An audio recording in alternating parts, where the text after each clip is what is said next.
All right, guys. So we are going to start the dismantling of the S-Works Specialized. Not sure what the finished product is going to be yet, but let's figure that out later. Let's go ahead and start dismantling and see where we get to. So I got a couple comments on how to build this bike. One is leave the drivetrain on, new cables, clear brake pads, wider bars, shorter stem, new seat, narrow tires, and small knobbies. That's from Berserker Nick, which kind of like. One says retro mod, one by drivetrain, new bars, shorter stem, street tires. Not gonna lie, I was thinking that for a great commuter or light trail. That's also a great advice. That's from Berm We Trust, if I'm not mistaken. The best one was from, who was it? WCHU. Please do not retro mod vintage S-Works. It is not a effing hard rock or rock hopper. To him, I say, dude, I just want to get it on the street and get some miles in it, give it a new life from where it's at right now. Retro modding, not that bad. I don't know if I'm going to do it or not, but it is in the cards. Elvis says, save my marriage and sell it to him. Elvis, make me an offer. And it might be yours.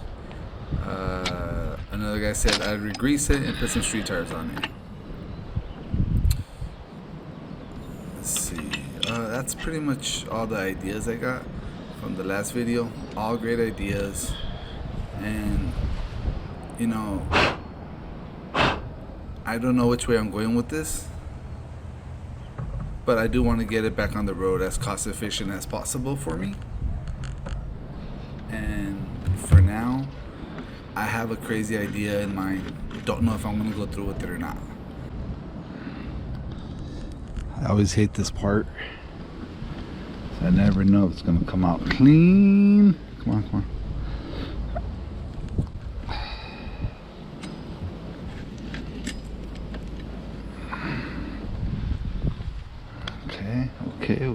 Okay, clean. Shit.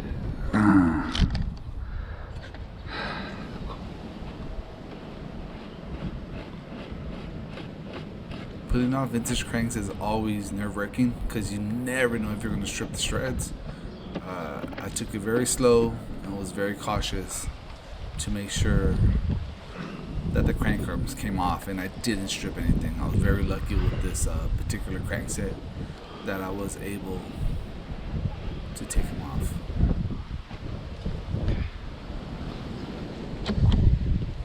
Another comment I got was that the shifters and brake levers were not original, and that person was right. They are from the later 90s.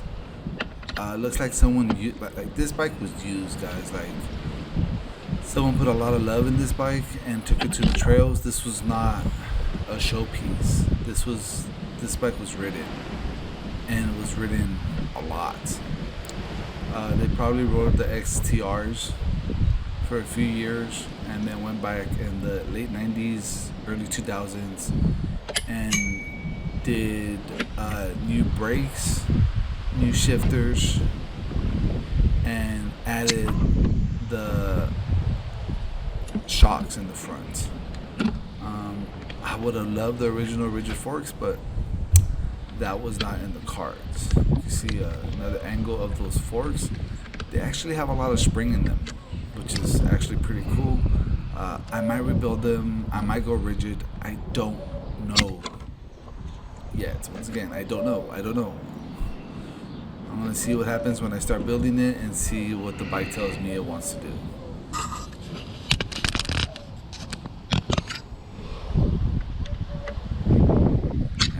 Sorry for the glare in the background. Obviously I can't see what's being recorded, but I am trying to do less glare, and unfortunately for this particular one, it just did not work out for me. Here I am taking the front Dior XTs off, which are actually really, really great brakes. It does have the XTR derailleurs, So that's always, you know, a plus.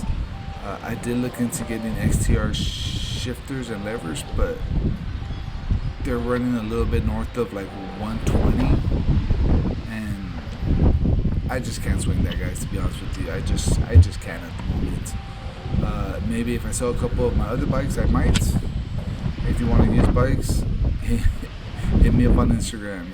Yarso Cycles on Instagram. I am selling some of my older builds, and unfortunately I did have some GoPro issues, which you're going to see right now.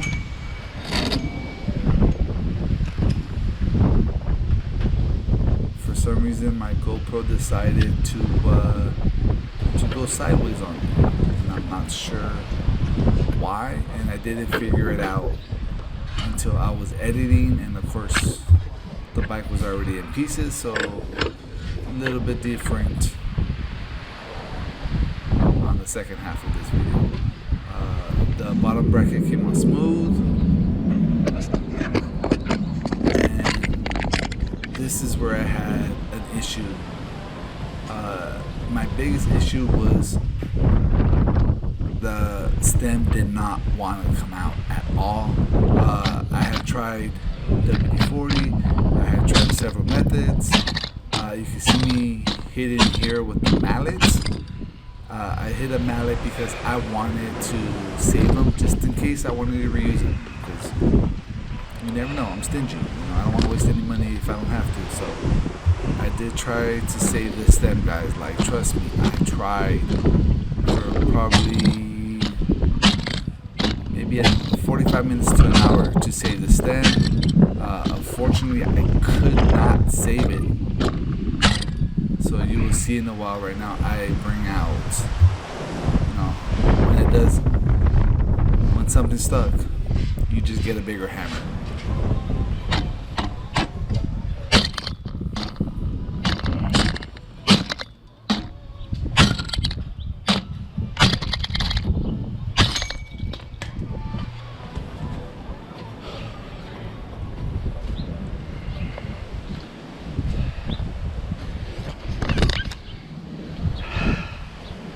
I didn't want to bring out that particular hammer because I might want to save the stem, but I had to bring out the big hammer.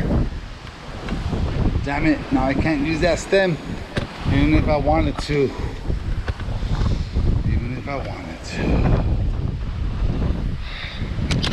Another issue I had was with the headset. It has a little slip with the screw in it, so it's giving me a hard time, but I figured out if I keep that little slot open, it turns really easily.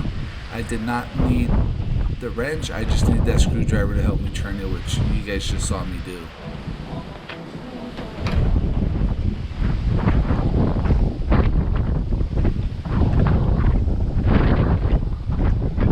Yeah, it was really windy this day.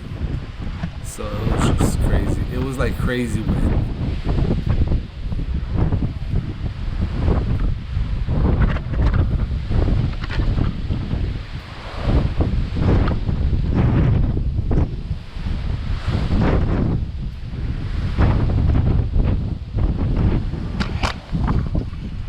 Alright, so almost no issues with it. The headset was interesting. I never dealt with that style of headset, but I was able to get it off.